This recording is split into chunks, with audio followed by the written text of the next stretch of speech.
Guys, ini dia 5 bangunan yang terbiar dan menyeramkan.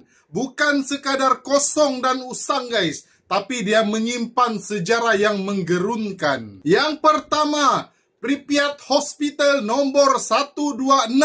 Di Ukraine nih guys. Hospital nih guys ditinggalkan selepas bencana Chernobyl. Peralatan lama masih tersisa.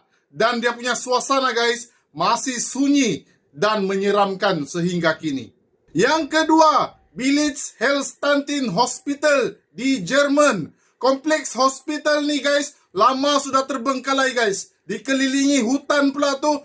Koridor dia panjang, bangunan dia sudah usang. Dan sejarah perang yang pernah berlaku di hospital ini menambahkan lagi suasana misteri.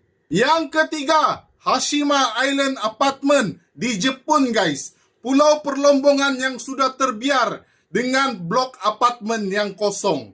Struktur konkritnya sudah mereput dan jalan raya dia guys sunyi, mencipta pemandangan yang menakutkan. Yang keempat, Bannerman Castle di Amerika Syarikat. Istana lama yang sudah rosak guys akibat letupan dan kebakaran. Runtuhan di pulau terpencil sering dikaitkan dengan kisah misteri istana ini.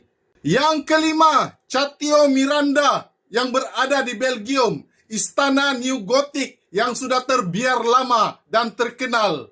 Tingkap dia sudah pecah guys, dewan dia kosong. Dan seni bina yang megah tu membuatkan lokasinya lebih menyeramkan.